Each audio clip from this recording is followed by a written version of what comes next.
안녕하세요, 방영입니다. 오늘은 승용차가 아니고 상용차입니다. 1톤 트럭. 지금 우리나라 1톤 트럭 시장은 봉고랑 포터가 양분하고 있죠. 이 두 차들 조금 팔리는 차도 아니에요. 오래된 차인데 두 대밖에 없어. 경쟁자가 없단 말이에요. 소비자들이 1톤 트럭을 엄청 많이 사고 있는데 두 대밖에 없으니까 조금 식상해 있을 수도 있죠. 자, 그리고 요즘 전기차 얼마나 대세입니까? 잘 팔리는 1톤 트럭, 핫한 전기차, 이 두 대가 합쳐진 1톤 전기 트럭입니다. 새로운 전기 트럭, 바로 비아디 T4K입니다. 지금부터 황카.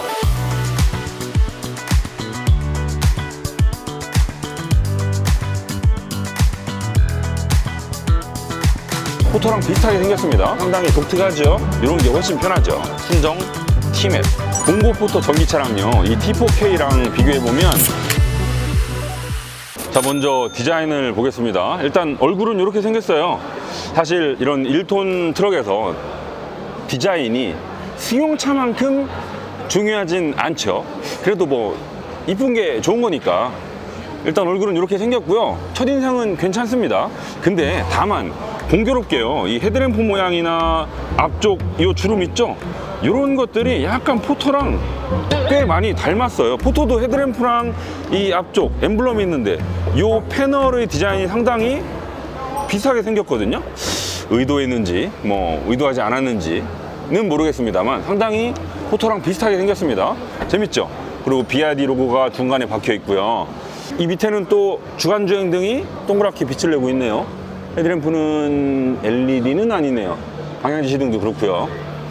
이 범퍼 상단부를 검정색으로 마감한 게 상당히 독특하죠. 차체를 좀 더 넓어 보이게 하는 효과도 있는 것 같고 뭐 나쁘지 않습니다. 그리고 헤드램프 이 상단부도 검정색 베젤로 이렇게 연결을 시켜가지고 쭉 좌우가 하나로 보이게끔 이런 터치도 가미했고요. 또 상용차스럽지 않게 유광검정 하이글로시 블랙을 많이 쓴 점도 세련미를 더하고 있네요. 자, 옆모습은 이렇게 생겼습니다. 지금 문 앞쪽으로 T4K라고 레터링이 들어가 있고 데칼도 들어가 있네요. 자, 얘는 슈퍼캡입니다. 그래서 이 운전석 공간 뒤로 이렇게 따로 뭐랄까요, 수납 공간 같은 게 추가되어 있죠. 저거 상당히 좋거든요. 뒤쪽에다가 뭐 이런저런 짐들, 잡다구리한 것들 그냥 툭툭 던져놓기도 좋고요. 또 이거 없이 여기서 바로 딱 끝나는 캐브의 경우에는 휴게소에서 잠을 못 자. 이런 게 훨씬 편하죠. 대신 적재함은 조금 줄어들겠지만 저는 요거 상당히 좋아합니다. 자, 그리고 차체 하단 옆면에는 배터리가 자리하고 있고요. 이 트럭이라고 레터링이 쓰여져 있군요. 자, 그리고 뒷바퀴 뒤로는 여기 충전구가 있습니다. 요걸 이렇게 여시면 충전구가 있죠. 자, 재밌는 게요, 여기 충전 포트를 통해서 충전을 하실 수도 있고요. 여기에서 전기를 빼가지고 다른 뭐 전자레인지, 운동기구, 이런저런 전열기구들까지도 쓸 수 있는 V2L 기능을 제공해주고 있습니다. 적재함은 이렇게 생겼습니다. 이걸 한번 열어볼까요? 이야.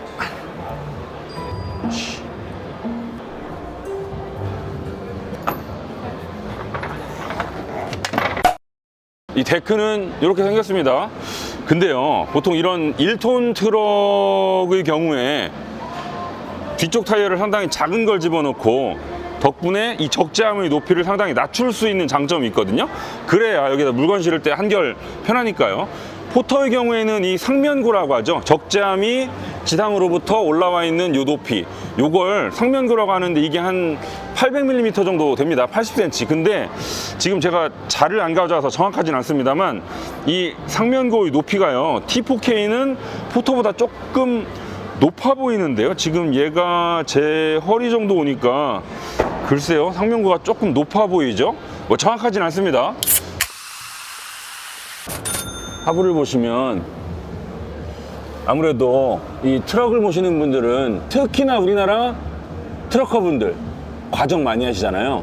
그래서 보통 특장을 다시거나 합법적인 한에서 튜닝을 하실 때 저기 판 스프링을 추가하시는 경우가 많습니다. 포터의 경우에도 저게 아마 3장이었던 걸로 기억을 하는데 이 T4K는 만약에 물건을 적재 용량보다 좀 더 많이 실었을 때 내구성을 확보해내기 위해서 판 스프링을 5장까지 기본으로 끼워놨다고 아까 설명을 주시더군요.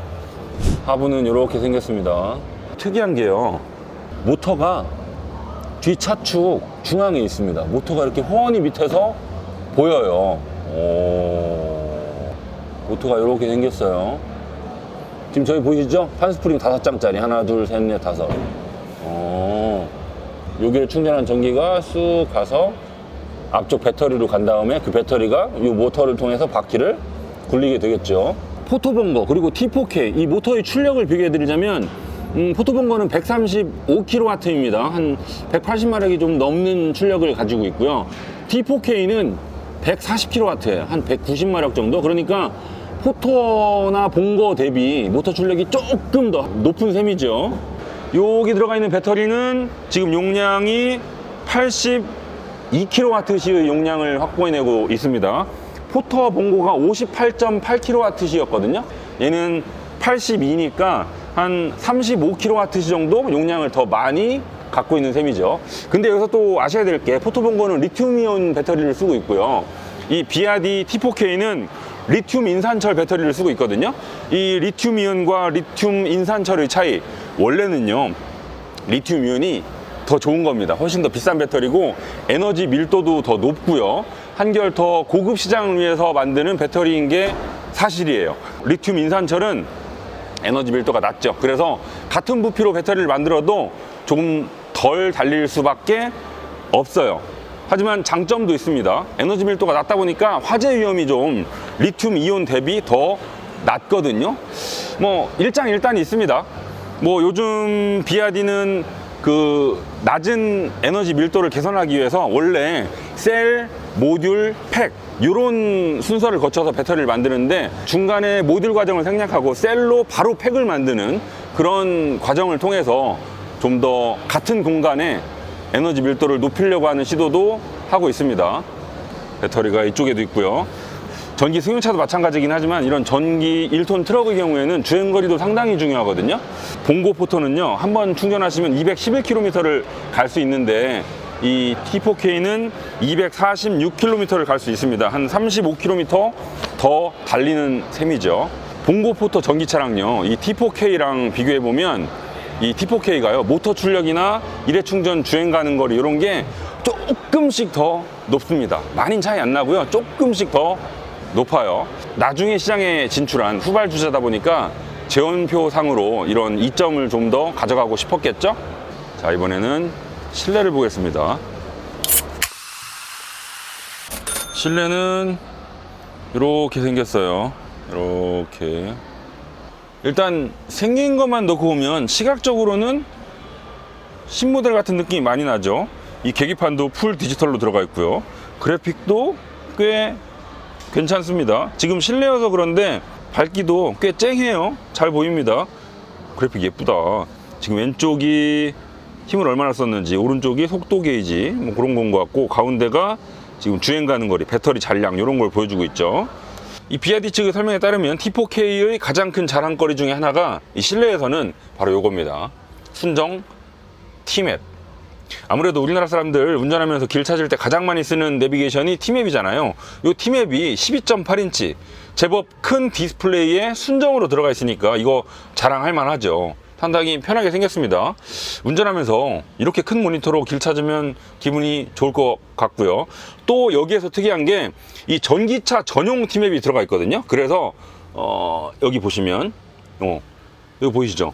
도착 시 배터리 잔량 41% 이런 걸 알려준다는 게 일반 T맵과의 차이점이기도 하고요. 지금 배터리 잔량으로 목적지까지 갈 수 있는지, 도착했을 때 배터리 잔량이 몇 퍼센트 남는지, 근처에 있는 충전기의 상태가 사용 중인지 아니면 가자마자 쓸 수 있는지, 이런 걸 T맵에서 정보로 알려주니까 상당히 유용하게 쓸 수 있을 것 같고요. 지금 여기 센터 터널은 이렇게 생겼습니다. 컵홀더 하나 있고, 여기가 시동 버튼이고요. 그 다음 주행 모드 버튼 있고, 운전대 열선 있고, 오른쪽에 보이는 요건 회생제동을 하는 버튼입니다. 요걸 이렇게 누르시면 회생제동 단계가 변해요. 이걸 누르시면 회생제동이 1단계, 2단계, 3단계 이렇게 바뀌게 됩니다. 그리고 기어 스위치는 이렇게 다이얼로 들어가 있고요.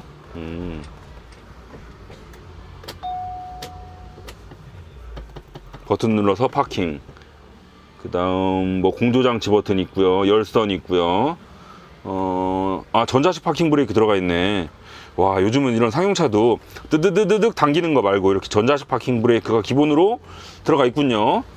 오른쪽에 이렇게 보시면 여기 열선 시트 버튼, 통풍 시트 버튼, 그 다음에 헤드램프 각도 조절, 그 다음에 사이드 미러 열선 뭐 이런 거 있고요.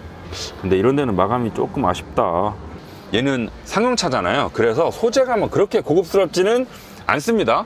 뭐 애초부터 기대도 안 했고요. 예상한 정도의 마감 품질이에요. 송풍구 크롬을 보시면, 야, 이거는 조금 너무 싸구려 느낌이 많이 나는, 너무 반짝거리는 크롬이거든요. 근데 뭐 상용차니까 오케이. 그리고 아래쪽에는 수납 공간이 이렇게 있습니다. 이거 기왕이면 조금 더 팠으면 좋았을 텐데 싶은 생각도 들고요. 이 트럭 운전하시다 보면 이런저런 잡다한 짐들이 많이 생기거든요. 뭐 장갑, 장부, 드라이버, 이런저런 공구들, 하여튼 엄청 많이 짐이 생기는데 그런 거 툭툭 던져서 보관하기 쉽게끔 하는 수납 공간이 꽤 중요해요. 시트 뒤쪽에 수납 공간 하나 있고요. 뭐 그 정도입니다. 자, 이번에는 같이 전시된 특장 모델들도 보겠습니다. 이렇게 탑차도 있고요. 냉동 탑차도 있고요. 또 여기에는 제설 장비도 전시가 되어 있네요. 이런 거야 뭐 특장 업체에서 따로 장착하는 거니까 뭐 BRD에서 만든 건 아니고요. 자, 이런 상용차들은요, 뭐 차가 얼마나 잘 나가는지, 얼만큼 달릴 수 있는지 이런 것도 상당히 중요하긴 합니다만, 그거만큼이나 중요한 게 또 내구성이거든요. 사실 현대 기아의 포터 본거는 이미 내구성 검증이 다 된 상태죠. 너무 안 바꿔서 이제는 뭐 더 이상 알아볼 게 없을 정도로 많은 사람들이 너무 오랜 시간 동안 타왔던 차고, 반면에 이 BYD T4K는 이제 막 우리나라에 들어왔거든요. 특히 우리나라 사람들 짐을 적재 용량보다도 많이 싣는 경우 많죠. 그리고 상당히 차를 험하게 쓰는데, 이런 상황에서도 과연 버텨낼 수 있을지, 이 내구성 부분이 검증이 안 된 상태잖아요. 그렇다면 AS가 상당히 중요할 텐데, 아까 그 관계자분들한테 여쭤봤더니 지금 이 T4K는 GS 글로벌에서 수입해다가 팔고 있거든요. 사실 이 GS 글로벌은 2020년부터 전기버스를 우리나라에 수입 판매하고 있기도 합니다. 그리고 이번에 트럭까지 가지고 온 거예요. GS 글로벌 대기업이다 보니까 상당히 이번 행사도 그렇고요, 차도 그렇고 뭔가 좀 더 많이 제대로 준비를 한 느낌이 많이 나거든요. 이 GS 글로벌이 가지고 있는 이런저런 망들 있잖아요. 예를 들면 그 마트에 가면 오토 오아시스 있죠. 그런 그 AS 망을 통해서 경정비가 가능하다고 하니까요, 어려움 없이 잘 쓸 수 있을지 현대 기아를 따라가기는 쉽지 않을 것 같습니다만, 그래도 다행인 건 얘는 전기차라서 고장이 내연기관 차들보다 좀 덜 하기 때문에 그런 건 좀 괜찮을 것 같고요. 자, BYD T4K 가격도 중요하겠죠. 지금 시작 가격이요, 슈퍼캡 롱레인지 프리미엄이 4,669만 원입니다. 그리고 여기에서 뭐 정부 보조금, 지자체 보조금 다 받으면 최대로 할인받았을 경우에는 뭐 1,900만 원대에도 살 수 있다고 말을 하긴 하는데, 이거는 뭐 아주 제한된 지자체의 얘기고, 얼추 한 2,500원 줘야 된다는 얘기거든요. 그러면 결국 가격이 지금 포터나 봉고랑 거의 비슷한 가격에 책정이 된 겁니다. 요즘 인터넷에 보면 그 개발 중인 스타리아 화물차 사진들이 많이 돌아다니고 있잖아요. 우리나라 산업구조상 뭐 자영업자, 소상공인 이런 분들이 아주 많은 비중을 차지하기 때문에 앞으로도 이런 소형 1톤 상용차의 시장은 꾸준히 이어지겠죠. 그동안 우리나라에서 포터, 봉고 이 두 대만 너무 많이 팔렸었는데 새로운 경쟁자가 등장했다는 사실 상당히 반갑고요. 뭐 소비자 입장에선 선택지가 늘어난 거니까요. 자, 새롭게 등장한 경쟁 모델 BYD T4K. 이 상용차라는 게 숫자만 가지고 판단할 수는 없지만, 일단 뭐 가격이랄지 재원표 이런 거를 보면 경쟁력이 좀 있어 보이거든요. 일반 소상공인, 자영업자들한테 어떤 평가를 받을지 주사위는 던져졌습니다. 같이 한번 쭉 지켜봐요. 지금까지 황카